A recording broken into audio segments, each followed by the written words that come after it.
कुठं अडचण येता कामा नये, कुठंही गळती होता कामा नये.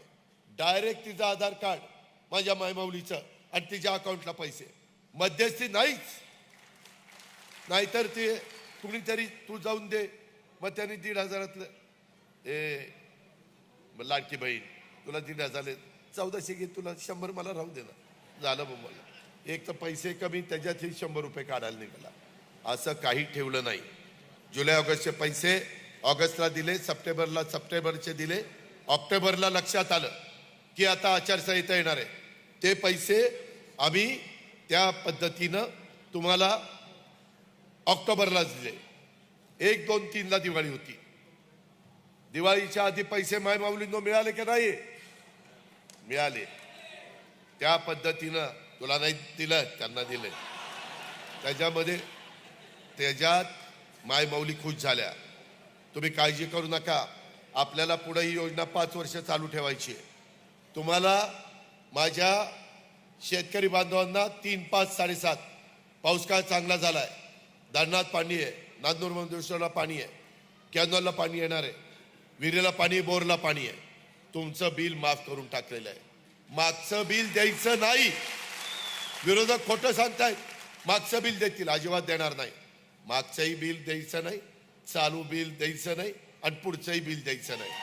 या पद्धतीनं काम करा.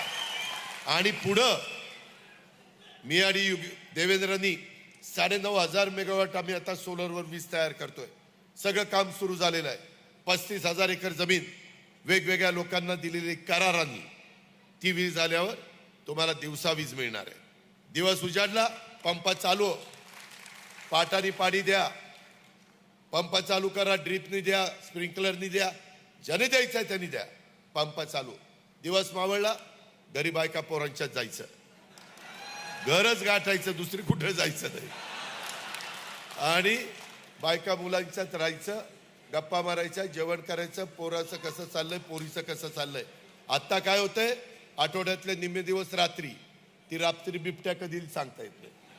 त्याच्यातनं काही ठिकाणी गवे येत आहे, काही ठिकाणी ती रानडुकरं येत आहे, काही ठिकाणी विंचू, काटे, साप, काही पण येते. आणि त्याच्यातलं घरची पण लोक घाबरून आता कधी माणूस आपला घरी येईल. आता तसं आम्ही ठेवणार नाही. मी आज तुम्हाला सांगतो, पुढच्या 6 महिन्यात माझ्या महाराष्ट्रातल्या शेतकऱ्यांना दिवसाच वीज शेती करता मिळणार. या गोष्टी महायुतीच्या सरकारने केल्या, आम्ही सगळ्यांनी मिळून केल्या. तुम्हाला हे देत असताना बांधवांनो, दुधाचा व्यवसाय तुमचा आहे, 3, 5, 8, 5. माझाही दुधाचा व्यवसाय. आम्ही एका अधिकारवाणीने बोलतो, माझी पण ऊसाची शेती आहे, माझी पोल्ट्री आहे, डेअरी आहे, मला ते माहिती आहे. त्याच्यातले बारकावे आम्हाला माहिती आहेत. त्यामुळं शेतकऱ्यांचं कुठं अडतं ते आम्हाला माहिती आहे. म्हणून तुम्हाला 28 रुपये मिळतात. आम्ही 5 रुपये देत होतो, परंतु 1 ऑक्टोबरपासून आमच्या लक्षात आलं थंडी वाढली, त्याच्यामध्ये काही दूध पण जरा कमी होतं. मग आमच्या गाईच्या दुधाला आम्ही 1 ऑक्टोबरपासून 7 रुपये अनुदान केलंय. ग्राहकाला वाढवलं नाही, ग्राहकाचा दर तोच. माझा शेतकरी जगला पाहिजे, त्याला 28 + 7 35 रुपये त्यांना त्या ठिकाणी सुरुवात केली. हे पैसे आलेत, ठेवले नाहीत, डायरेक्ट अकाउंटला पहिल्यांदा दिले सोसायटीमार्फत. ते सोसायटी म्हणले यावेळेस 3, 5, 8, 5 नव्हतं, 30 कापाकापी करायला लागले. म्हणलं तसं नाही, आता त्या शेतकऱ्याचं नाव, त्याचं 15 दिवसात किती दूध आलं, त्याचा अकाउंट नंबर आणि डायरेक्ट पैसे राज्य शासनाच्या अकाउंटमधनं शेतकऱ्याच्या अकाउंटला. माझा प्रयत्न, मुख्यमंत्र्यांचा, देवेंद्रजीचा प्रयत्न, माझ्या सगळ्या आमदारांच्या संमतीनं पारदर्शकता आणायची, मधी काही गळती नाही झाली पाहिजे. आज आमच्या मुलींच्या करता देखील आम्ही 1,01,000 रुपये त्या बाबतीमध्ये लेक लाडकी योजनेमध्ये देतोय. 44 लाख शेतकऱ्यांना 15,000 कोटी रुपयाचा आम्ही तुम्हाला फायदा करून दिलाय ह्या वीज माफीमध्ये. काँग्रेसने 2003ला वीज माफी दिली, 4ला सरकारमध्ये आल्यावर बिल पाठवलं. म्हणलं राव, मी पण त्या मंत्रिमंडळात होतो, म्हणले बरोबर ना, आपण खोटं बोलतो लोकांना. आपलं साधलंय, आता बिल पाठवायचं. आम्ही आमचं साधलं तरी बिल पाठवणार नाही. आम्ही 5 वर्ष आमचा वादा आहे, अजित दादाचा वादा आहे, 5 वर्ष तुमच्या वीज बिल माफ. तुम्ही फक्त आशीर्वाद द्या. त्याच्यामध्ये कुठं चुकलं कमी पडलो सांगा, पण आम्ही तुम्हाला कुठल्याही परिस्थितीत फसवणूक करणार नाही. अशा पद्धतीनं माझ्या मायमाऊलीनं 3 गॅस सिलेंडरची योजना, माझ्या युवा युवतींना डिप्लोमा डिग्री आणि 12वीला 6,000 रुपये स्टायपन, डिप्लोमाला 8 आणि डिग्रीला 10. अशा पद्धतीनं त्यांना दरवर्षी 10 लाख विद्यार्थींना 6 महिन्याचा कोर्स देणार, अनुभव देणार, जेणेकरून त्याला नोकरी मिळाली पाहिजे, जेणेकरून त्यांना कर्ज काढून स्वतःच्या पायावर त्यांचा व्यवसाय सुरू करता आला पाहिजे. ह्या पद्धतीनं आमचं महायुतीचं सरकार चाललंय. माझी तुम्हाला विनंती आहे, आमच्या दिलीप काका बनकरनी पण आपला जाहीरनामा कुठे आहे तिथे आम्ही ही बरोबर आहे.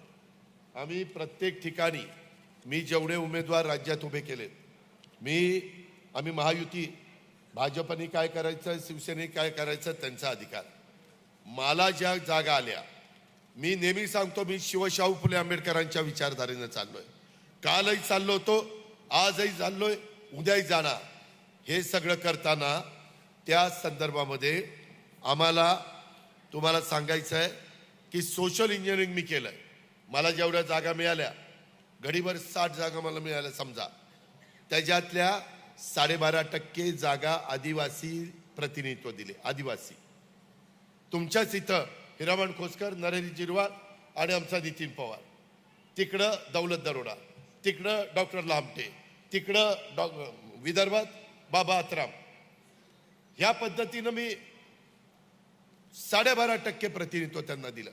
मी म्हणतो ना, मी सोशल इंजिनिअरिंग केलं, मी जाहीरपणे सांगतो. त्याच्यानंतर मागासवर्गीय त्यांना 12.5% जागा दिल्या. अण्णा बनसोडे असेल, सरोज आहिरे असेल, अशा अनेक माझ्या सहकारी मित्रांना, तिकडे सचिन पाटील असेल, त्यांना अशा जागा दिल्या. माझ्या मुस्लिम समाजाला मी 10% जागा दिल्या. त्याच्यामध्ये नजीब मुल्ला असेल, नवाब मलिक असतील, जिसान सिद्दीकी असेल, तिकडं हसन मुश्रीफ असेल, तिकडं सना असेल, अशा आम्ही 10% त्यांनाही जागा दिल्या. आम्ही सगळ्यांना बरोबर घेऊन चाललोय, आम्ही भेदभाव करत नाही. ही शिवशाहू फुले आंबेडकरांची विचारधारा आहे. योगपुरुष छत्रपती शिवाजी महाराजांनी हिंदवी स्वराज्याची स्थापना केली. ती 18 पगड जाती 12 बलुतेदारांना करून गेली. तेच रस्त्याने आम्ही चाललोय. मला तुमचे आशीर्वाद हवे, आम्हाला तुमचा पाठिंबा हवा आहे, आम्हाला तुमचं बहुमोल असं मत हवं आहे. आणि ते मशीनमध्ये 2ऱ्या क्रमांकावर दिलीप काका बनकरचं तिथं नाव आहे. बटन दाबायचं आणि 1ल्या क्रमांकाने निवडून आणायचं. बटन दाबायचं, सगळ्यात जास्त मतांनी. आता आपल्या माग यतीनची पण ताकद आहे. यतीन पण ताकदवान आहे, चालणार असं म्हणून चालणार नाही. त्याच्यामध्ये आमचा बाळासाहेब पण ताकदवान आहे. सगळे आमचे ताकदवान सहकारी आहेत. आमचा राजेंद्र डोकळे हे तर आमचे पहिल्यापासून अध्यक्ष आहेत. कस काय ताकदवान आहे, मी पण त्यांना घाबरतो. मित्रांनो, गमतीचा भाग जाऊ द्या, पण माझी विनंती आहे, हा जाहीरनामा मी निफाडचा दिलेला आहे. प्रत्येक मतदारसंघाचे जाहीरनामे आहेत. राज्याकरता काय करणार तो जाहीरनामा, महायुती करणार काय तो जाहीरनामा, आणि हा आमच्या उमेदवाराचा जाहीरनामा. ही कामं आम्हाला करायची. माग जी कामं केली तीच पण सांगितलीत. 1600 कोटी रुपयाची कामं, 1600 कोटी रुपयाची कामं केली. आता पुढच्या वेळेस मी आज तुम्हाला सांगतो, 3000 कोटी रुपयाची कामं करून दाखवली. आपला शब्द आहे, आपला वादा आहे 3000 कोटी.